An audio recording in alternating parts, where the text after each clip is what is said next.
But ने आग रोशन कर दी। मैकनो की ड्यूटी सबसे पहले थी, चुनाचे वो एक राइफल संभाल कर आग के दायरे के अंदर ही एक ऊंचे पत्थर पर बैठ गया। भला इस पहली रात को पुरसुकून नींद क्या आती, हालांकि दिन भर के थके हुए थे, लेकिन नींद आंखों से कोसों दूर थी। वक्त खामोशी से गुजरता रहा। बट के खर्राटे गूंज रहे थे। दफतन एक पहाड़ की चोटी के पीछे से चांद निकल आया। चांदनी और सायों का जाल सा माहौल पर तन गया और मैं अजीब सी कैफियत का शिकार हो गया। फाखिरा शायद नीम गनूदगी की कैफियत में थी। मैंने उसे डिस्टर्ब न किया और खामोशी से उन मनाजिर से लुत्फानंदोज होता रहा। मेरी ड्यूटी मैकनो के बाद थी, चुनाचे जब मैकनो ने अपनी ड्यूटी के 2 घंटे पूरे कर लिए तो मैं घड़ी देखकर खुद ही उसके पास पहुंच गया। मैकनो के स्याह चेहरे के नीचे उसके मजबूत और चौड़े दांत चमकने लगे। उसने नर्म लहजे में कहा, आपकी ड्यूटी 4 घंटे की हो गई चीफ, आप सो नहीं सके, मुझे अंदाजा है। मैंने कहा, कोई बात नहीं मैकनो, मगर तुम जरूर सोने की कोशिश करना। वो बोला, अफ्रीका की ये जिंदगी मेरे लिए अजनबी नहीं है चीफ, इसलिए मुझे सोने में दिक्कत नहीं होगी।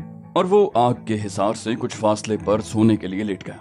सर्द हवाएं वाकई बदन में कपकपी पैदा कर रही थी। मैं राइफल हाथ में थामे चांदनी में उस अजीब माहौल को देख रहा था। कई बार आहटें सुनाई दी थीं, लेकिन कोई चीज नजर नहीं आई थी। अलबत्ता मेरी ड्यूटी के दूसरे घंटे के ये आखिरी चंद लम्हात थे जब मैंने कुछ फासले पर एक चट्टान से एक गुलदार को छलांग लगाते हुए देखा। मैंने चौंक कर राइफल सीधी कर ली। गुलदार गुस्सीले अंदाज में दांत निकाले मुझ पर निगाह जमाए खड़ा हुआ था। अगर आग रोशन न होती तो यकीनी तौर पर गुलदार उस वक्त हम पर हमला करने से न चूकता, लेकिन वो आग से दहशत ज़दा था। चंद लम्हे वो उसी तरह खड़ा रहा और फिर पलट कर वहां से भाग गया। उसी वक्त आतिफ मेरे करीब पहुंच गया। उसने मुस्कुराते हुए कहा, लुत्फ आ रहा है चीफ। मैंने कहा, यही समझ लो। बोला, इससे पहले कभी अफ्रीका आना हुआ चीफ? मैंने कहा, नहीं। वह बोला, ठीक है, अब आप जाकर आराम से लेट जाइए, वरना कोई फायदा नहीं होगा। मैं फिर अपने बिस्तर पर आकर लेट गया। फाखरा की गहरी गहरी सांसें बता रही थीं कि वो गहरी नींद सो गई हैं। आंखें बंद करके मैंने खुद को ख्यालात के धारे पर छोड़ दिया और ये तरकीब कार कर रही। ज़हन ख्यालात का शिकार हुआ तो खुद ही उलझ कर सो गया। दूसरे दिन सुबह को उठे तो हैरत अंगेज तौर पर हशाश बशाश थे। हालांकि रात को बेआरामी और बेसुकूनी रही थी, लेकिन जो थोड़ी सी नींद मिली थी वो यूं महसूस होती थी जैसे जिस्मों में अमृत घुल गई हो। मैंने इसका तस्करा बट से किया तो वो कहने लगा, ये अफ्रीका की धुएं से महफूज और फजाई आलूदगी से पाक हवाओं का अतिया है। बाज़ इलाके आपको बेशक मौसम के लिहाज से खराब मिलेंगे, लेकिन ज्यादातर इलाकों में रातें गुजारने के बाद सुबह को ऐसा महसूस होता है कि पूरी नींद लेकर जागे हैं। वक्त ज़ाया किए बगैर हमने सफर का आगाज किया। रास्तों में जगह जगह रुकावटें पेश आ रही थीं और बाज़ जगह तो ऐसा महसूस होता था जैसे लैंड रोवर का सफर मुमकिन नहीं होगा, लेकिन बर्ड की महारत बेमिसाल थी। दोपहर के वक्त हम एक अजीब सी जगह पहुंचे। एक वीरान आबादी थी। मकानात नीम पुख्ता और कहीं पुख्ता भी थे, लेकिन सबके सब भूसीदा और टूटे फूटे। वहां कोई इंसानी वजूद नहीं था। मेरी मुतजस्सस निगाहें पूरे माहौल का जायजा ले रही थीं। शहर खामोशां की इस्तिलाह इस कस्बे पर सादिक थी। हम उस बस्ती के आसार में कोई ऐसी शय तलाश करते रहे जिससे उस वीरानी के बारे में कुछ मालूम हो, लेकिन यूं लगता था जैसे यहाँ से जाने वाले जिंदगी का हर निशान साथ ले गए हैं, सिवाय मकानों के उस मलबे के। मैकनो ने कहा, कोई ऐसी बस्ती मालूम होती है जहाँ कोई वबा फैल गई हो और जहाँ के मकीन रातों रात यहाँ से फरार हो गए हों। यहाँ से निकल जाना अच्छा है। मैकनो की हिदायत पर अमल किया गया और हमने लैंड रोवर में दोबारा सवार होकर तेज रफ्तारी से सफर शुरू कर दिया। फिर जब तक खूब तारीकी न हो गई, कहीं कयाम न किया गया। ये रात एक ऐसी जगह गुजारी गई जो बुलंदी पर थी। बाईं समत एक चौड़ी वादी फैली हुई थी। रात को हस्बे मामूल आग रोशन कर ली गई और हम सब आराम करने लेट गए। लेकिन थोड़ी देर के बाद बड ने इत्तला दी, नीचे वादी में भी आग रोशन है। हम सब चौंक कर उठ खड़े हुए। माहौल हद दर्जे तारीक था। आसमान पर बादल छाए हुए थे जिनकी वजह से आज चांद नहीं निकला था। वादी के एक दूर दराज गोशे में नारंगी रंग के शोले नजर आ रहे थे। उसके अलावा और कुछ नहीं देखा जा सकता था। मैंने पुरख्याल लहजे में कहा, कौन लोग हो सकते हैं? मैकनो बोला, ये फैसला करना मुश्किल है। मैंने कहा, कोई सयाह पार्टी भी तो हो सकती है। आतिफ बोला, और हमारे दुश्मन भी। बड ने कहा, दोस्त भी तो हो सकते हैं। अक्सर पार्टियां सहरा गर्दी करती रहती हैं। मैंने पूछा, मैकनो, इस जगह का फासला कितना होगा? मैकनो ने कहा, कम से कम 3 मील। बड ने कहा, पैदल वहां पहुंचने का तो इस वक्त सवाल ही नहीं पैदा होता। आग मुसलसल जलती रही। वो जो कोई भी थे, हमें देखकर उन्होंने आग बुझाने की कोशिश न की। दूसरी सुबह सबसे पहले उसी तरफ नजरें दौड़ाई गईं। वादी के उस गोशे में सरसब्ज दरख्तों के झुंड नजर आ रहे थे। उसी तरफ चलने का फैसला किया गया। बड ने इत्मीनान से एक किसी कदर मुतवाजन ढलान देखकर लैंड रोवर वादी में उतार ली और हम कुछ ही देर के बाद दरख्तों के करीब पहुंच गए। तमाम लोग राइफलें संभाले हुए थे। दरख्तों के करीब एक कुटिया नजर आ रही थी जिसके दरवाजे से कुछ फासले पर एक बूढ़ा जोड़ा खड़ा था। मर्द ने हाफ पैंट और धारीधार जर्सी पहनी हुई थी जो सीने के पास से फटी हुई थी। औरत नन्स के से लिबास में मलबूस थी। दोनों के चेहरों पर झुर्रियां थीं। धूप और खुश्क हवा ने उनका रंग गहरा भूरा कर दिया था। बूढ़े ने लरसती आवाज में कहा, हेलो शरीफ लोगो, हम तुम्हारा ही इंतजार कर रहे थे। उसकी आंखों में खौफ था। बड ने ड्राइविंग सीट का दरवाजा खोलकर नीचे उतरते हुए कहा, हेलो। बूढ़ा बोला, अपनी इस आखिरी आरामगाह पर मैं और मेरी बीवी तुम्हें खुशामदीद कहते हैं। हम सब गाड़ियों से नीचे उतर आए थे। आतिफ ने कहा, यहाँ तुम्हारे अलावा और कौन मौजूद है? बूढ़े ने कहा, तलाशी ले सकते हो, सिर्फ हम दोनों ही हैं। मैंने कहा, नहीं बुजुर्ग, आप कहते हैं तो ठीक है। मुझे बूढ़े की हालत पर तरस आने लगा। बेचारा बहुत खौफजदा था। बूढ़ी औरत अभी तक बिल्कुल खामोश खड़ी थी। फाखरा उसके करीब पहुंचकर खुश अखलाकी से बोली, अगर आप लोग हमारी तरफ से किसी खौफ का शिकार हैं तो ऐसा हर एहसास जहन से निकाल दें। हम सयाह हैं और हमारे हाथों आपको कोई तकलीफ नहीं पहुंचेगी। बूढ़े ने अचानक खुशी से किलकारी मारी, हुर्रा, और ट्विस्ट करने लगा। उसने जेब से एक जंग-खूरदा माउथ ऑर्गन निकाला और उसे मुंह से लगाकर बेतुकी आवाजें निकालने लगा। बड ने उसके साथ रक्स करना शुरू कर दिया।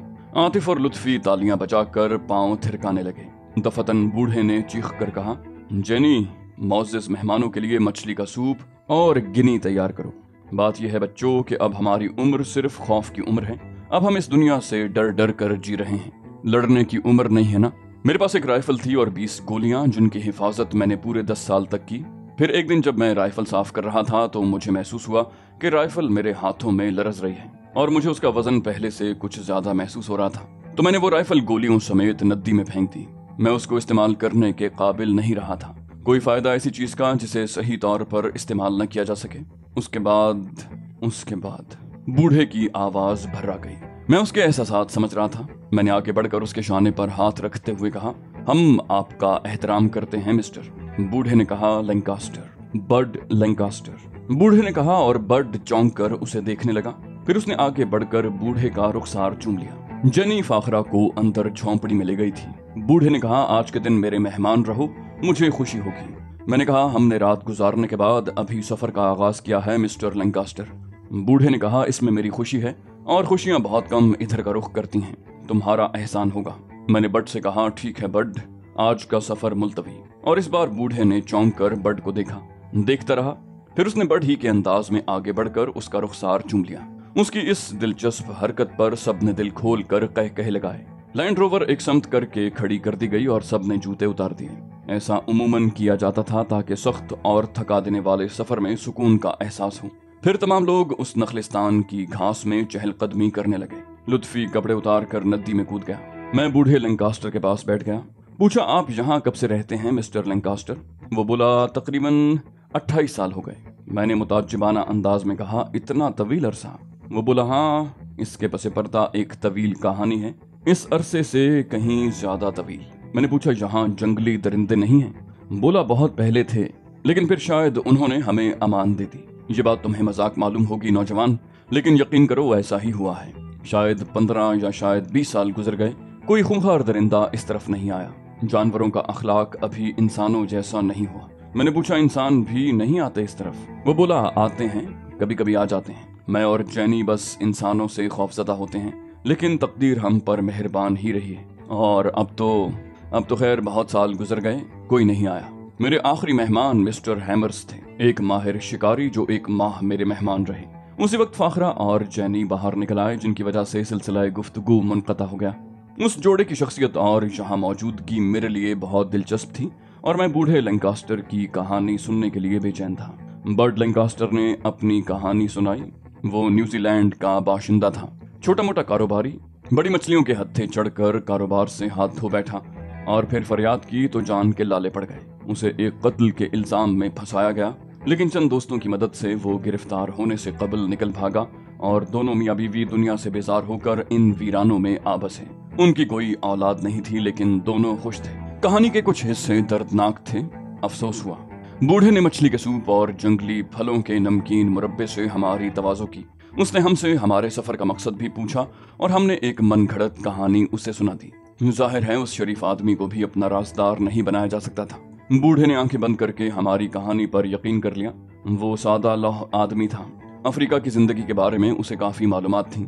وہ یہاں کے موسم وغیرہ کے بارے میں بتاتا رہا۔ دوپہر کے بعد ہم نے اس سے آگے بڑھنے کی اجازت مانگی تو اس نے لجاجت سے کہا، تمہیں جانا ہی ہے دوستو، ایک دن کا وعدہ کیا ہے تو پورا کرو۔ تمہارے ساتھ گزرے ہوئے یہ لمحات ہماری زندگی کے چند سال بڑھا دیں گے۔ رات کو پھر بوڑھے اور اس کی بیوی نے ہماری خاطر مدارت کی۔ ان گوشہ نشین لوگوں سے خدمت لینا ہمیں پسند نہیں تھا، لیکن ان کی محبت کے آگے کچھ نہ بول سکے۔ البتہ دوسری صبح یہاں سے روانہ ہوتے ہوئے ہم نے بھی انہیں کافی تحائف دیے اور پھر ہم وہاں سے چل پڑے۔ بڈ لینکاسٹر اور اس کی بیوی نے اداس چہروں سے ہمیں الوداع کہا۔ لینڈ روور نے کوئی 10 منٹ سفر کیا تھا کہ یکایک میکنو نے بڈ کے شانے پر ہاتھ رکھ دیا، روکو، اور بڈ نے بریک لگا دیے۔ میکنو بولا، چیف، آدھے گھنٹے کی اجازت چاہتا ہوں، ایک ضروری کام یاد آ گیا ہے، بس آدھے گھنٹے میں واپس آ جاؤں گا۔ فاخرہ نے حیرت سے پوچھا، کہاں میکنو، کہاں؟ میکنو بولا، بس آدھا گھنٹہ پلیز، ہم اپنے سفر میں تھوڑی سی تیز رفتاری پیدا کر کے یہ وقت کور کر لیں گے۔ فاخرہ نے ایک طرف اشارہ کر کے کہا، ٹھیک ہے میکنو، ہم اس پہاڑی چٹان کی آڑ میں ملیں گے، اور میکنو نیچے اتر گیا۔ ہم نے اس دیو نما انسان کو برق رفتاری سے واپس اسی راستے پر جاتے دیکھا جدھر سے گزر کر ہم آئے تھے۔ سبھی خاموشی سے اسے دوڑتے ہوئے دیکھ رہے تھے۔ فاخرہ نے کہا، یوں لگتا ہے جیسے میکنو اپنی کوئی چیز بڈ لینکاسٹر کی جھونپڑی میں بھولا ہے۔ لطفی نے گردن ہلاتے ہوئے کہا، احمق آدمی ہے، اگر ایسی بات تھی تو ہم گاڑی میں ہی واپس جا سکتے تھے، اس طرح وقت بھی بچتا، یوں بھی ایک دن بلا وجہ ضائع ہوا ہے۔ جس چٹان کے بارے میں فاخرہ نے کہا تھا وہاں لے جا کر بڈ نے گاڑی روک دی اور میں اطراف کے مناظر دیکھنے لگا۔ موسم تیزی سے بدلتا جا رہا تھا۔ جوں جوں سورج بلند ہو رہا تھا گرمی شدت اختیار کر رہی تھی۔ میکنو کو گئے ہوئے تقریباً 12 منٹ گزر چکے تھے۔ سبھی انتظار کی بوریت کا شکار تھے۔ فضا میں ایک عجیب سی خاموشی چھائی ہوئی تھی اور پھر کچھ آوازوں نے یہ خاموشی توڑ دی۔ فاخرہ چونک کر بولی، فائرنگ۔ بڈ نے بوڑھے کی جھونپڑی کی طرف اشارہ کر کے کہا، آواز اسی سمت سے آئی ہے۔ عاطف کے ہونٹوں سے سرسراتی ہوئی آواز نکلی، میکنو۔ گولیاں چلنے کی آوازیں مسلسل آ رہی تھیں۔ فائر پستول یا رائفل سے ہی ہو رہے تھے۔ میں نے کہا، 100% ادھر کی آواز ہے، بڈ چلو۔ اور بڈ نے فوراً سیلف لگا کر گاڑی سٹارٹ کر دی۔ پھر اس نے تیز رفتاری سے لینڈ روور موڑی اور اسے جھونپڑی کی طرف دوڑا دیا۔ فائرنگ اب بھی ہو رہی تھی اور ہم شدید حیرت کا شکار تھے۔ جب ہم جھونپڑی کے قریب پہنچے تو فائرنگ رک چکی تھی۔ فضا میں ہلکا سا ارتعاش تھا۔ بڈ نے درختوں کی آڑ میں لینڈ روور روک کر فوراً انجن بند کر دیا۔ ہم سب کود آئے اور متجسس نگاہوں سے چاروں طرف دیکھنے لگے۔ پھر دفتن بڈ نے دونوں ہاتھوں کا بھونپو بنا کر میکنو کو پکارا اور سب اچھل پڑے۔ بڈ کی یہ حرکت غیر متوقع تھی اور کسی کو اس کا اندازہ نہیں تھا۔ ہم سب ہتھیار سنبھالے کھڑے تھے اور کسی بھی اچانک واقعے کے لیے تیار تھے۔ جھونپڑی کے دروازے سے میکنو برآمد ہوا۔ اس کا بایاں شانہ خون آلود تھا۔ اسی ہاتھ میں اس نے رائفل پکڑی ہوئی تھی اور دوسرے ہاتھ سے وہ کسی انسانی بدن کو گھسیٹتا ہوا باہر لا رہا تھا۔ فاخرہ یعقوبی تیزی سے آگے بڑھی اور اس کے حلق سے عجیب سی آواز نکلی۔ میکنو نے بوڑھے لینکاسٹر کی لاش زمین پر ڈال دی تھی اور پھر غرائے ہوئے لہجے میں کہا، اس کتیا کو تلاش کرو، وہ فرار ہو گئی ہے۔ فاخرہ نے پوچھا، کون؟ جینی؟ میکنو بولا، ہاں، اسے تلاش کرو۔ بڈ، لطفی اور عاطف رائفلیں سنبھالے ادھر ادھر پھیل گئے اور دور تک جینی لینکاسٹر کی تلاش میں نکل گئے۔ میں اور فاخرہ یعقوبی میکنو کے قریب پہنچ گئے تھے۔ میکنو کی یہ حرکت اور لینکاسٹر کی لاش ہمارے لیے اتنی حیرت انگیز تھی کہ ہماری زبانیں تک گونگ ہو گئی تھیں۔ تب میکنو نے کہا، سوری چیف، ذرا دیر سے خیال آیا، لیکن میں اسے اپنا وہم سمجھ رہا تھا۔ آئیے جھونپڑی کے اندر آئیے۔ میں نے کہا، میکنو تمہارا شانہ زخمی ہے۔ وہ بولا، بالکل بھی نہیں، گولی صرف گوشت کو چھوتی ہوئی گزر گئی ہے، کوئی خاص بات نہیں ہے۔ میکنو بے پرواہی سے بولا، لیکن فاخرہ یعقوبی نے پھرتی سے اپنے لباس سے رومال نکال کر میکنو کے شانے پر کس دیا۔ میکنو کا زخم تقریباً آدھ انچ گہرا تھا۔ اس کے بعد ہم اس کے ساتھ جھونپڑی میں داخل ہو گئے۔ پتہ نہیں میکنو کیا دکھانا چاہتا تھا۔ جھونپڑی کے ایک حصے میں چند چیزیں بکھری ہوئی تھیں۔ ایک ٹرانسمیٹر نما چیز جس کے ٹکڑے زمین پر بکھرے ہوئے تھے، الگنی پر ایک فلم کا رول لٹکا ہوا تھا۔ یہ تمام چیزیں یہاں متوقع نہیں تھیں۔ میکنو نے ان اشیاء کی طرف اشارہ کر کے کہا، دراصل چیف، رات کو سوتے ہوئے مجھے ایک عجیب سا احساس ہوا تھا۔ نیم خوابیدگی کے عالم میں تھا، اس لیے کوئی توجہ نہیں تھی۔ مجھے یوں محسوس ہوا تھا جیسے ہم پر روشنیوں کے جھماکے پڑے ہوں۔ میرے حواس تو اس کا صحیح تجزیہ نہیں کر سکتے تھے، لیکن لاشعور میں کوئی چبھن تھی۔ لینکاسٹر کی طرف تو میری توجہ بھی نہیں گئی تھی چیف۔ सुबह को जागने के बाद मैं अपने जहन में चुभने वाली उस शय का तज्जिया करता रहा, लेकिन कुछ याद ना आया। जीप में सफर करते हुए जब सूरज की रोशनी अकबनुमा आईने पर पड़ी और तेज चमक पैदा हुई तो मेरे जहन की गिराह खुल गई और मुझे एहसास हुआ कि रोशनी के ये झमाके ही मेरे जहन में महफूज हैं। और उसके बाद चीफ मुझे शुबा हुआ तो मैं आपसे जीप रुकवा कर उस तरफ चल पड़ा। बर्ड लैंकास्टर ये फिल्म डेवलप करके अल्गनी पर लटका रहा था और जैनी किसी को ट्रांसमीटर पर हमारे बारे में इत्तला दे रही थी। उसके आखिरी अल्फाज मैंने सुने थे और वो ये थे, यकीनन जनाब, वो तमाम के तमाम मुश्तबा शख्सियत के मालिक हैं। मेरा ख्याल है उन्हें संजीदगी से चेक किया जाए। मैं कुछ और भी सुनना चाहता था, लेकिन उन्होंने मेरी आहट सुन ली और वो दोनों पिस्तौल संभाल कर बाहर निकले। इसके सिवा कोई चाराकार नहीं था कि उनसे इस्तिफसार किए बगैर मैं उन पर हमला कर दूं।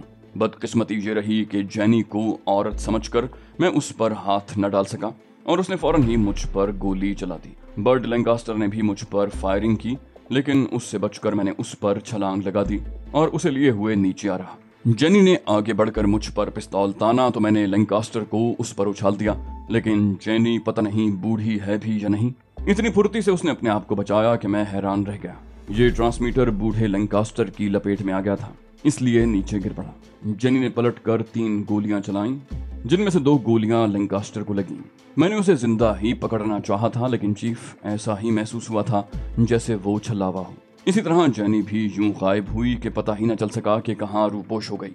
मैंने हर उस मुश्तबा जगह पर फायरिंग की जहां उसके छुपे होने के इम्कान हो सकते थे, लेकिन उस फायरिंग के जवाब में कोई चीख न सुनाई दी और न ही जेनी लैंकास्टर ने जवाबी फायरिंग की। मैं और फाखरा याकूबी पूरी तवज्जो से मैकनो की बात सुन रहे थे। गुजरे हुए वाकयात का एक एक लम्हा निगाहों में उभर रहा था। वो मासूम बूढ़ा और पुरखुलूस औरत क्या गलत लोग थे? क्या ये बात काबिल यकीन है? बिल्कुल नामुमकिन महसूस होता था। दोनों का थका थका अंदाज, दोनों का हुलिया, एक लम्हे के लिए भी ये एहसास नहीं हो पाया था कि ये लोग गलत हैं। बूढ़े ने अपनी कहानी सुनाई थी और जवाब में हमने उन्हें एक मन घड़त कहानी सुनाई थी, बल्कि ये कहानी सुनाते हुए ये एहसास भी दिल में रहा था कि हम उन मासूम लोगों से झूठ बोल रहे हैं, लेकिन वो मासूम लोग। मैंने ठंडी सांस ली। फाखरा याकूबी भी यकीनन इन्हीं एहसासात का शिकार थी। मैकनो ने आहिस्ता से कहा, चीफ, ये हमारी तस्वीरें बनाई गई हैं जो यकीनन किसी को अरसाल कर दी जाती। मैंने आगे बढ़कर फिल्म उतार ली जो तकरीबन खुश्क हो चुकी थी। फाखरा याकूबी मैकनो के साथ मिलकर झोंपड़ी की तलाशी लेने लगी। बज़ाहिर कोई ऐसी चीज नजर नहीं आई थी जो काबिल एतराज होती, लेकिन फिर घास फूस के एक ढेर की तरफ हमारी तवज्जो मबजूल हो गई और फाखरा याकूबी ने किसी ख्याल के तहत वहां से घास हटाना शुरू कर दिया। घास के नीचे एक चौकोर खला नजर आ रहा था जिसमें एक बड़ा सा सूटकेस रखा हुआ था। फाखरा याकूबी ने उसे खोल कर देखा और फिर मेरी तरफ मुतवज्जे होकर बोली, जरा देखो अली। मेरी निगाहें भी उस चौकोर खला में रखे हुए बक्स का जायजा ले रही थीं। बक्स में इंतहाई जदीद साख्त की मशीन गन रखी हुई थी और उसके साथ ही दस्ती बमों का एक बड़ा जखीरा भी मौजूद था। हमने बक्स एहतियात से बाहर निकाला और उसके बाद तो हमने झोंपड़ी के चप्पे चप्पे की तलाशी ले डाली। कागजात नाम की कोई शय यहाँ मौजूद नहीं थी। झोंपड़ी के इर्द गिर्द का इलाका भी अच्छी तरह देख डाला गया था। इतनी देर में आतिफ और लुत्फी वापस आ गए।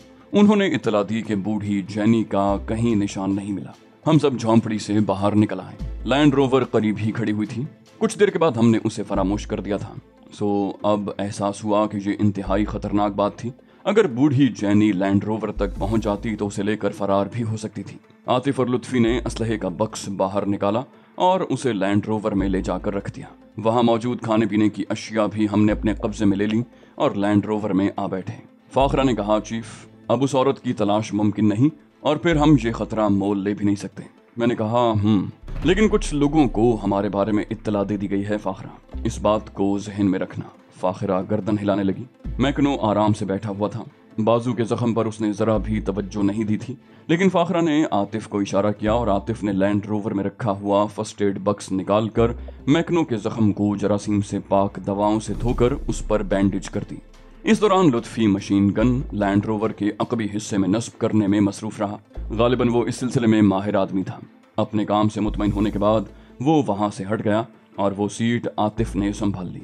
थोड़ी देर के बाद हम वहीं पहुंच गए जहां तक ये सफर पहले किया गया था और उसके बाद एक मखसूस समत इख्तियार करके आगे बढ़ गए। खामोशी मुसलसल छाई हुई थी। बर्ड ने गर्दन झटकते हुए कहा, जब इंसान एक मुहिम पर निकले तो उसे सिर्फ एक मुहिम जू होना चाहिए। इंकिसार और मोहब्बत जैसी चीजों से परहेज करना चाहिए।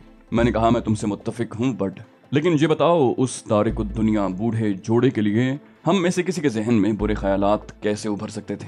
बर्ड ने कोई जवाब न दिया। वो खामोशी से ड्राइविंग में मसरूफ रहा।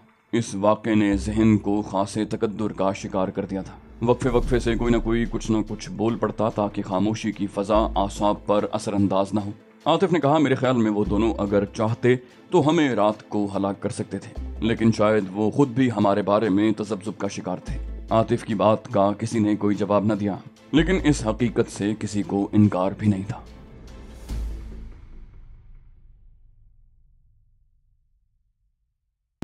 तो दोस्तों ये थी हमारी आज की एपिसोड। उम्मीद करते हैं आपको हमारी कहानी पसंद आई होगी। जाने से पहले इस वीडियो को लाइक कीजिए और शेयर करना मत भूलिए।